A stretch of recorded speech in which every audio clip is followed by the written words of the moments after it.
Fala galera, tudo beleza? Meu nome é André, eu sou fã de luta livre há mais de 30 anos. E no vídeo de hoje a gente vai para mais um resumo do Friday Night SmackDown, o SmackDown do último dia 6 de março de 2026. O show que aconteceu, o que todo mundo esperava e ninguém queria. Se você quiser saber tudo o que aconteceu nesse SmackDown, incluindo o resultado da luta entre Cody Rhodes e Drew McIntyre pelo campeonato da WWE, assista esse vídeo do começo ao fim, porque eu tenho certeza que você vai ficar muito surpreso com a minha opinião e vai querer muito saber a minha opinião sobre o que aconteceu no final desse vídeo, beleza? Então vem com a gente para mais um resumo do SmackDown dia 6 de março de 2026. Mas antes, não deixa de deixar o seu like aqui e de se inscrever no canal, beleza? Bom, vamos começar com o Randy Orton. Randy Orton veio pro ringue com uma forte reação do público. Ele falou sobre olhar pro letreiro da WrestleMania quando ele chegou na arena, refletindo quantas edições ele já disputou. Foram 20, caso você esteja curioso. E aí ele fala que apesar disso, na carreira dele, ele só teve apenas 2 main events de WrestleMania. 20 WrestleManias, apenas 2 main events. Então ele fala que não é garantia de você chegar na WrestleMania, quanto mais você fazer o main event. Ele diz que estar nessa posição de novo significa muito para ele. Ele diz que ele não sabe ainda se ele vai enfrentar o Drew ou o Cody, mas ele diz que isso não muda a mentalidade dele, que ele vai para a WrestleMania com um problema assim, com um peso nos ombros, né? Porque ele quer vencer o número 15 e ele vai sair da WrestleMania com o número 15, com o campeonato da WWE. Nisso, enquanto ele tá falando, o que que acontece? Trick Williams e sua entrada absurdamente maneira vem para o ringue. Trick Williams ganhou essa entrada nova aí, lembra muito a entrada do Bobby Roode, na época que ele lutava e que ele vinha para o ringue com a música do Glorious Domination, né? É uma entrada que lembra muito, que tem iluminação, só que a iluminação do Trick é de baixo para cima, do Bobby é de cima para baixo. E aí o Trick Williams ele vem pro ringue, ele reclama do comentário do Orton da Elimination Chamber, quando ele disse que ele não tinha 2 metros de altura, né? E aí eles ficam lado a lado, o Randy tem 2 metros de altura, mas na imagem realmente, quando fica um do lado do outro, o Randy parece um pouco mais alto do que o Trick. Olha que o Trick tá com salto, tá? Então realmente assim, eu não sei se o Trick tem 2 metros de altura mesmo não, mas enfim... ele fala que, assim, ele tá no mesmo nível do Randy, eles estão ali face a face, não sei o quê. Nisso que ele fala que eles estão face a face, isso aí é a diretriz para que o Randy Orton mande um RKO nele e mande ele para fora. Então, assim, eu acho que aqui, né, vocês devem estar se perguntando, poxa, mas se o Randy tá no main event da WrestleMania, por que eles estão botando o Trick Williams pra bater de frente com o Randy Orton? Bom, com certeza não é para uma luta de múltiplos homens, porque logo no começo do show eles botaram um gráfico que dizia o seguinte: o vencedor da luta do Cody e do Drew vai enfrentar o Randy Orton na WrestleMania, 1x1. Então, assim, aquela história de que a gente poderia ter uma luta de múltiplos homens foi enterrada logo no começo do show. Isso aí deve ser uma field de preparação para WrestleMania. Eles devem fazer aquela coisa, né? Vão pegar o Trick Williams e provavelmente vão botar numa fieldzinha com o Randy. Eles devem fazer uma luta e aí pode ter interferência daqui, interferência dali, né? Mas eu acho que não é nada referente ao Campeonato Mundial na WrestleMania, não. Posso estar enganado, mas eu acho que não vai ser. Depois disso, teve um segmento nos bastidores. Nick Aldis estava conversando com o Carmelo Reis. Carmelo Reis falou que queria saber o seu oponente, mas depois fala que ele não quer saber, não sei o que. O Nick Aldis fala: olha, o que eu posso te dizer é o seguinte: muita gente tá me buscando para enfrentar você nesse Open Challenge e teve um cara que disse que queria muito, ele me impressionou e eu vou botar ele para enfrentar você. Beleza, Carmelo Reis vai pro ringue. Quem aparece? Aparece El Hijo del Dr. Wagner Jr. Se você não sabe quem é esse cara é o campeão latino-americano da AAA. Seria o campeonato secundário da AAA. E quem acompanha a AAA sabe que o cara é muito bom. Apesar de ele ser meio parrudinho, né, ele é muito, muito bom. Tá? E nessa luta ele demonstrou isso claramente, né? Ele e o Carmelo Reis fizeram uma bela luta. O Dr. Wagner voando para tudo que é lado. Carmelo Reis também. No final das contas, o Carmelo aplicou o First 48 do nada no erro da Dr. Wagner, quando ele estava se jogando da segunda corda, mas o Dr. Wagner chutou, e isso ultimamente tem sido impressionante, porque o Carmelo tem usado o First 48 como se fosse o novo RKO, né, que ele aplica do nada e vence a luta. Ele fez isso com o Matt Cardona na semana passada. Aí a luta continuou mais um pouquinho, Carmelo Reis ele foi na terceira corda, aplicou o Nothing But Net, depois que o Wagner tentou um Wagner Driver, mas não conseguiu, e aí ele finalmente conseguiu pinfall para 3. Então vitória do Carmelo Reis, uma luta de 10 minutos que eu vou dar 3 estrelas e meia. Eu achei muito legal eles terem trazido o Dr. Wagner para o SmackDown, tem boatos de que a WWE estaria interessada em empurrar esse cara, pode ser que ele seja levado sim, saindo da AAA e vindo para o SmackDown, mesmo que seja ocasionalmente, tá? Depois eles deram uma moral ali com o Carmelo entregando o campeonato latino-americano da AAA para o nosso Dr. Wagner Jr. Bom, aí você está se perguntando, né? E o Ilya Dragunov? Bom, a Cat Kelly entrevistou ele depois que aconteceu essa luta, perguntando por que ele não quis aceitar a disputa pelo título na semana passada. O Dragunov, ele diz que ele não tem vencido muito ultimamente, que ele não quer se beneficiar sem merecer. Ele fala da mãe como referência dele por luta, sacrifício, uma guerreira.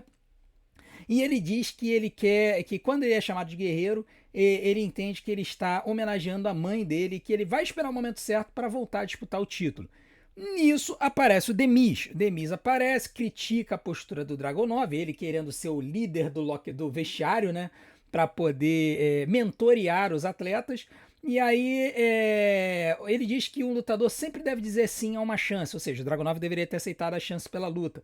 Mas aí o Kit Wilson aparece, né? Ele fala que o Dragunov ele é tóxico, que eles ficam querendo resolver tudo na pancada, não sei o que. Aí o Dragunov fala, quer saber de uma coisa? A solução é resolver tudo na briga, tá? E aí fica assim, em aberto, qual vai ser a luta, né? Porque o Dragunov falou que iria conversar com o Nick Aldis, o Kit Wilson e o Demis ficou um encarando o outro, sabendo assim, não, peraí, ele vai enfrentar você, não, né? Ele vai enfrentar você, não, Demis, não, ele vai enfrentar você, tal. Então assim, hilaridades envolvendo o Demis e Kit Wilson, e o Dragunov tá envolvido no meio. Pra quem é fã do Dragunov, eu fico com pena, né? Porque o cara saiu de campeão dos Estados Unidos pra ficar discutindo com Kit Wilson e Demis nos bastidores. Depois disso, a gente teve um segmento legalzinho, que o Damian Priest apareceu nos bastidores com o Nick Aldis, perguntando qual seria a luta dele da noite, já que todo mundo estava tentando garantir espaço na WrestleMania. E aí o R-Truth aparece, diz que o Nick Aldis chega e fala assim, ele não te contou? E o Damian, pô, quem me contou o quê? Nisso aparece o R-Truth, só que o R-Truth, cara, apareceu... O cara passou a navalha na cabeça, meu irmão. Olha a cabeça do cara, filho. Olha a situação, olha o brilho, cara. Que situação esquisita. O R-Truth chega, ele sacaneia o Damian Priest e ele fala, cara, nós dois estamos na luta. Mas que luta? A luta de duplas. Vai ter uma Tag Team Turmoil, que é uma Gauntlet Match, só que é uma Gauntlet Match de... É uma Gauntlet Match de duplas, né? Então entram duas duplas, o vencedor pega a próxima, o vencedor pega a próxima e por aí vai. E aí o que aconteceu foi que o que aconteceu foi que e aí o que aconteceu foi que o Nick Aldis ele disse que os dois estariam na luta pelo Number One Contendership, pelo campeonato de duplas, né? Então o Damian Priest chegou e falou, tá bom. Correr atrás do título de duplas não é nada demais, né? Não é um problema. Então eles vão e seguem para essa luta. Essa luta ia acontecer mais tarde no show. E aí logo depois disso apareceu o Drew, né? Drew apareceu para bater um papinho com o Nick Aldis. Ele fala, olha só, a gente tinha um acordo. O Corey só teria uma nova chance pelo título se ele vencesse o Royal Rumble ou a Elimination Chamber. E ele diz que o Corey não cumpriu nenhum desses critérios. Aí o Nick Aldis chega e fala, olha só, você quebrou sua palavra quando você interferiu para prejudicar o Corey nessas oportunidades. Então, ele decidiu também voltar atrás na palavra dele. O Drew responde dizendo que ele já venceu o Corey antes e vai vencer de novo, afirmando que só perderá o título se ele for arrancado de suas mãos frias e mortas, né? A gente veria o que aconteceria mais tarde no show. Depois disso, apareceu a Lash Legend e a Nia Jax para comemorarem o seu título de duplas. E aí, elas, um monte de balões tal. A Lash falou que deu pin na Rhea Ripley, né? A gente mostrando o replay. A Nia faz a promo, fala sobre a dominância física delas como lutadoras, que a divisão feminina tá trancada, que ninguém vai conseguir tirar o título delas, que se elas quiserem vir, elas podem vir, podem enfrentá-las, mas esse vai ser o primeiro, o último e o único aviso que elas terão de que elas serão estraçalhadas no ringue pelas Irresistible Forces. Nisso vem a Charlexa, né? Charlotte Flair e Alexa Bliss. Elas vêm pro ringue e elas falam que só perderam antes por causa da interferência da Lash e da Nia. Quando elas perderam o título para as Kabuki Warriors, perderam por causa da interferência da Lash e da Nia. E elas se colocam com as próximas desafiantes. Mas aí vem Kiana James e Julia. Kiana James e Julia vêm pro ringue A Kiana cita a vitória sobre a Charlotte e a Nia nas semanas anteriores, né? A Kiana venceu a Charlotte e a Nia na classificatória para Elimination Chamber. E também sobre ela ter feito pinfall na Alexa Bliss na Elimination Chamber. Então ela fala assim, olha, se depender de vitórias aqui, a gente tá com mais condições de lutar pelo título do que vocês, né? E aí a Giulia chega e fala que pretende chegar a Las Vegas como campeã de dupla e depois xingar elas em japonês, assim, a torta e a direito, né? Nick Aldis então aparece, percebe que o caldo vai entornar e ele fala, cara, olha só, é que vocês sabem como é que funciona, né? Se vocês entram no ringue dispostas a falar, vocês também têm que estar dispostas a lutar. E ficou muito óbvio, porque a Charlexa e a Kiana e a Giulia estavam vestidas com roupa de luta, né? Então ele chega e manda todo mundo entrar no ringue e chamar um juiz, porque haveria uma luta em seguida. Então a segunda luta da noite foi Charlexa versus Giulia e Kiana James. Foi uma bela luta, tá? Foi uma luta de 12 minutos. As duas duplas, elas voaram bastante, demonstraram bastante qualidade. A luta ficou faltando um pouquinho, na minha opinião. No final das contas, a Charlotte Flair venceu a luta aplicando o seu Natural Selection para 3. Então, vitória de Giulia e Alexa... vitória de Charlotte e Alexa Bliss, Charlexa. Uma luta de 12 minutos que eu vou dar 3 estrelas e um quarto. Eu achei que a luta foi boa, mas ficou devendo um pouquinho em relação ao que elas têm apresentado em shows anteriores. É aquele negócio, né, cara? Vai chegando a WrestleMania, todo mundo quer dar uma preservada para não perder a WrestleMania. Inclusive, né, a gente precisa dizer que isso é muito necessário, porque, por exemplo, na gravação do Main Event, que é aquele show que eles botam na internet, infelizmente a Jordynne Grace torceu o pé, torceu o tornozelo, teve alguma contusão no tornozelo que fez o juiz interromper a luta. Depois até a Chelsea Green deu uma sacaneada nela, dando a cadeira de rodas para que a Jordynne Grace pudesse se locomover pelos bastidores. A Chelsea estava na arena, mas não foi usada no show. Então, assim, é uma pena, né? E pode ser que a Jordynne Grace perca a WrestleMania por causa disso. Então, a gente precisa dizer que é por conta disso que às vezes nessa estrada para WrestleMania a galera dá uma segurada nas pontas para não se contundir. Depois disso nós tivemos 2 segmentos, né? Eles aconteceram em momentos separados do show, mas vale a pena a gente colocar aqui juntos com o Sami Zayn. Primeiro ele foi conversar com o Cody Rhodes, né? Ele aborda o Cody, fala que não tá muito bem, ele diz que tá torcendo para ele, que é o melhor para o amigo dele, mas ele fala que ele ficou muito chateado com o fato de que o Cody perdeu a luta da Elimination Chamber, mas depois a disputa pelo título caiu no colo dele, né? Então, assim, o Sami fez a voz da IWC anti-Cody, aonde todo mundo reclama que o Cody é forçado porque vive ganhando disputas pelo título, né? E aí o Sami fala que o Cody faz o que ele sabe fazer, precisa fazer o que sabe fazer para voltar a ser campeão. O Cody apenas responde com um ok meio seco e vai embora. Eles tiveram uma discussão, né? O Cody tá perguntando, pô, o que você tá querendo fazer? Qual é o seu problema? Tal, não sei o quê. E aí o Sami fala, não sei, tal. Então, assim, é o Sami acusando o Cody de se aproveitar e de fazer politicagem, né? O Cody perguntou, você tá me acusando de fazer politicagem nos bastidores, tá? E o Sami fala, eu não sei. Então, assim, é o Sami acusando sem acusar o Cody de politicagem, mas depois ele meio que passa pano e fala pro Cody que, assim, que o Cody tenha sorte na luta. O Cody vai embora e aí depois o Sami derruba outra garrafa d'água, né? Fica mais uma vez irritado, demonstrando sua frustração aí porque o Cody vive ganhando chances e ele não. Depois, mais pra frente, o Sami encontra o Randy Orton nos bastidores, né? E aí o Sami fala que ele tentou fazer a coisa certa nas semanas anteriores, mas percebe que homens como o Orton conseguem ir longe porque sabem ser egoístas quando necessário. E aí o que acontece? Na verdade, o diálogo foi assim. O Sami chega e pergunta, como é que você consegue fazer o que você faz para ser campeão? O que eu preciso fazer para ser campeão? E aí o Randy fala, cara, às vezes tu precisa ser egoísta, né? Porque tem aquela história de que você sempre vive pensando em todo mundo e tal. Então o Randy fala, você precisa ser egoísta de vez em quando. E aí o Sami chega e pergunta, tá, mas isso não faz você ser uma pessoa ruim? E aí o Randy chega e fala, não, isso me faz ser 14 vezes campeão mundial. Então, assim, o que o Randy basicamente falou pro Sam é o seguinte, cara, você de vez em quando tem que pensar em si mesmo. Se você pensar em si mesmo de vez em quando, cara, tu vai conquistar as coisas. Se você ficar só pensando nos outros, ficar só querendo o bem dos outros, você vai acabar sendo passado para trás eternamente na vida. E ele ainda acrescenta que ele acredita que o Sami pode ser campeão e fala que talvez o Sami precise começar a ouvir as vozes. Muito engraçado, né? Fala que o Sami deve começar a ouvir as vozes. E ele sai. E aí, nessa hora, quando ele fala de ouvir as vozes, eu pensei assim, cara, cadê o Karrion Kross nessas horas para aparecer e dar só uma risadinha assim pro Sami ir embora? Porque tudo que a gente tá vendo aqui com o Sami Zayn é a culminância da storyline do Karrion Kross, que ficou meses no ouvido do Sami Zayn dizendo que ele precisava ser um pouco mais egoísta. Vocês lembram disso?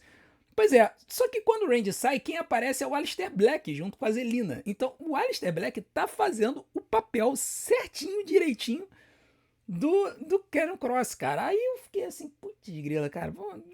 Tudo bem, assim, o Aleister Black, pô, cara, super gente fina, super gente boa, gosto dele no ringue, mas era o papel do Karrion, né? Era o papel do Karrion. Enfim, o Aleister Black chega e fala que é simplesmente da natureza do Orton agir desse jeito, depois ele vai embora com a Zelina, os dois ficam rindo e o Sami fica pensativo, e a gente ficou ali pensando se vai ter heel turn em breve. Depois disso a gente teve a Tag Team Turmoil, né, que é a luta de Gauntlet de duplas. Basicamente, duas duplas entram, quem vencer pega uma outra, quem vencer pega uma outra, quem vencer pega uma outra, quem ficar no final é o vencedor, e nesse caso seria o number one contender para o título de duplas da WWE. E começou com Fraction e Motor City Machine Guns. E aqui, cara, que eu percebi que, assim, na divisão de duplas, essas duas duplas hoje são encaradas como as duplas jobbers, e isso me deixa muito chateado. Principalmente com relação ao Fraction. Não tanto com o Morocini Machine Guns, porque esses caras já são veteranos, veteraníssimos, pô, já estão na estrada há muito tempo, já foram campeões mundiais na TNA, já foram campeões de duplas na WWE, eles podem estar nesse papel. Mas o Fraction são muito novos, assim, o Nathan Frazier e o Exxon são talentos muito bons. O Nathan Frazier em especial é um dos meus caras favoritos no ringue. Então dá uma agonia de ver esses dois começando a luta, e ficou muito óbvio que eles não iam vencer. No final das contas, então, eu não vou falar muito sobre cada parte dessa luta. A primeira parte venceu o Fraction numa luta de 7 minutos. E aí logo depois entraram os Los Garza e eles conseguiram derrotar o Fraction em 3 minutos. Então, quer dizer, assim, o Fraction ficou 10 minutos no ringue, mas eles praticamente jobaram pro Los Garza, entendeu? Um negócio meio absurdo, meio sem noção. Enfim, os Los Garza venceram a segunda etapa, foram enfrentar o White Six. E essa parte foi a parte mais longa da luta de Tag Team Turmoil. Foram 8 minutos de luta. E aí, nesta parte, estava tudo caminhando bem para os White Six, até que o Tamatonga e o Tongaloa se aproveitaram de uma distração do juiz e começaram a atacar os White Six. Depois o Burton faz um rolamento da morte e consegue, assim, numa surpresa chocante, eliminar os White Six da luta, né? E aí, o que a gente teve no final foi Los Garza versus Damian Priest e R-Truth. E aí, cara, essa luta foi bem divertida, né? Os Los Garza tentando voar, fazendo tag team no R-Truth. Depois ele conseguiu fazer o tag para o Damian Priest, que veio pro ringue, atacou. Depois, em um dado momento, o R-Truth fez o tag.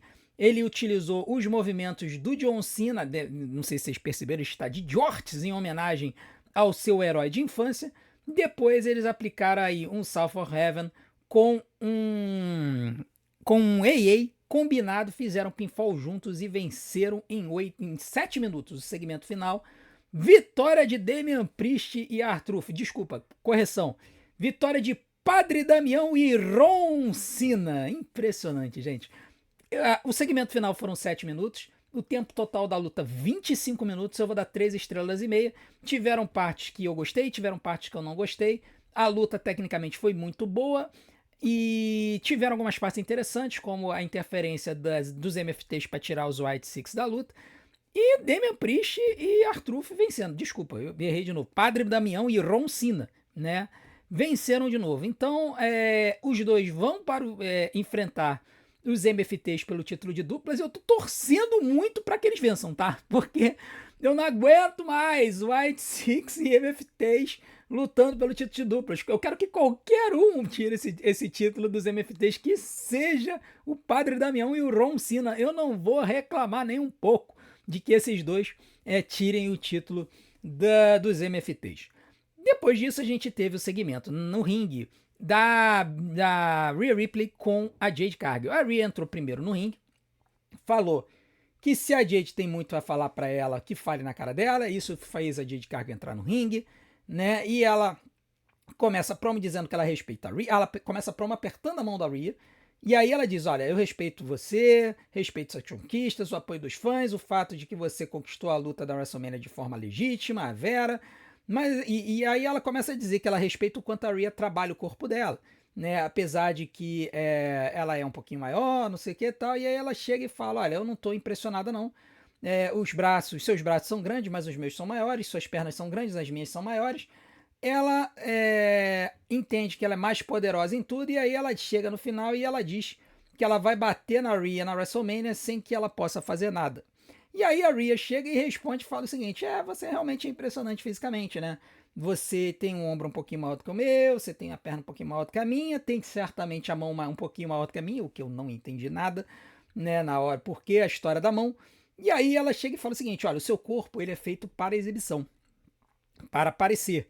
O meu corpo é feito para combate. Né? Eu consigo absorver o melhor golpe da Jade, eu consigo absorver o seu melhor golpe e continuar de pé. E ela encerra dizendo que ela vai tomar o título na força e devolve a frase da Jade Cargill, eu vou fazer isso because I am that bitch. E, né, primeiro a Jade tinha dropado o microfone, depois a Rhea dropa o microfone.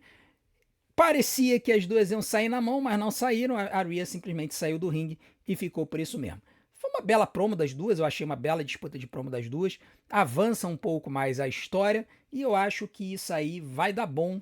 Não teve menção ao comentário da Jade Cargill no X, então se não teve comentário, se não teve fala do comentário da Jade Cargill no X, tá mais do que claro que aquilo ali foi chute, tá? Se tivesse sido o work, se tivesse sido fake, elas teriam referenciado a troca de conversas no X aqui. Depois disso, a gente teve um segmento interessante. O Johnny Gargano estava lá, comatoso, lá na caixa, conversando com a Candice LeRae. O Alex Shelley estava ali, querendo saber como é que ele estava. O Chris Sabin apareceu e falou, cara, o que você está fazendo, hein? Por que você tá aí querendo saber desse cara? Esse cara tá zanando nossa vida por o tempo todo. E aí o Alex fala, cara, eu queria saber como é que ele tá, não sei o que e tal. E aí o Chris Sabin chega, olha só, a gente tem que conversar. E arrasta o Alex Shelley. Então, dramas na dupla dos Morocini Machine Guns. E os dois foram embora. A Candice LeRae fala que o Johnny tem que se recuperar, que ele tem que viver pra vida, não sei o que. Johnny Gargano se levanta e ele fala, você tem certeza? Eu tenho certeza, é isso mesmo. Vamos falar no ringue. Ele vai pro ringue e ele fala, olha só, eu tô aqui, eu quero ser o Johnny Wrestling de novo, eu quero provar o meu valor para todo mundo, eu desafio qualquer um que estiver nos bastidores para me enfrentar e encarar a fúria de Johnny Wrestling. Quem aparece? Oba Femme. Meu irmão, a cara de terror do Johnny Gargano foi sensacional. Johnny, coitado, lutou com roupa social, né? Ele nem tava com a roupa dele de lutador, né? A preguiça é tanta que ele nem trocou de roupa. Cara, foi 1 minuto de estraçalhamento, né? O Oba Femme acabou com a raça do Johnny Gargano, não deu tempo pra nada. 1 minuto depois ele aplicou essa jogada. Eu ainda vou inventar um nome para essa jogada de saco de batata do Oba Femme, que ele segue com o Fall from Grace Powerbomb. Vitória de Oba Femme, 1 minuto, não vou dar nem nota para isso. Mas o mais divertido foi ver o Johnny Wrestling caindo no estado comatoso de novo depois que o Oba Femme acabou com a raça dele. Cara, o Johnny Gargano é muito hilário. Mas assim, a sensação que passa é que eles estão apenas esperando o contrato dele acabar para que ele seja mandado embora. O que é um absurdo, assim, sinceramente. Mas provavelmente é aquela coisa, pô, vamos mandar ele pra NXT de volta? Pô, mas aí a gente vai mandar um cara pra NXT com um contrato de main roster, que já não é um contrato qualquer, deve ter um valorzinho aí. Pois é. Infelizmente eu acho que a gente tá vendo assim os últimos dias de Johnny Gargano na WWE, porque quando a gente vê ele jobando desse jeito, dá uma agonia. Depois disso a gente tava vendo a Jade Cargill caminhando nos bastidores, e aí sim, Mifeb e Mitinha apareceram, e basicamente Foi anunciado que a Jade Cargill vai enfrentar a Mitin na semana que vem. Não tem mais nada a dizer a respeito disso. Mas depois disso nós tivemos Danhausen, o mito, a lenda, apareceu no SmackDown para conversar com o Nick Aldis e fazer as suas exigências. Uma das exigências era um mentor para ele. E aí o Nick Aldis apresenta ele ao The Miz, né? Já que o Danhausen queria o The Miz, um mentor. E o The Miz queria mentorear alguém, o Danhausen é apresentado ao The Miz. O The Miz, ele não gosta da ideia, e aí o Danhausen chega e fala, olha, se você não me mentorear e você não me ajudar, you are cursed. Então, quer dizer, temos uma zica condicional aqui, que o The Miz, se ele não ajudar o Danhausen vai zicar o The Miz. Que fazem? Mas foi interessante, eu pensei que o Danhausen ia zicar o Drew, mas não aconteceu. E aí o Danhausen ele chega e fala, ó, você lembre-se do que aconteceu com o Dominic Mysterio no Raw, né? Lembrando que o Danhausen zicou o Dominic perdeu o título intercontinental para o Penta, né? Então, isso deixa o The Miz preocupado e assim o Danhausen vai embora. Ele que estava com aquela lista de exigências toda molhada de novo, né? E uma delas foi se tornar campeão da WWE. Bom, isso não vai acontecer, mas, cara, Danhausen, o mito, a lenda, agraciando as nossas telas novamente.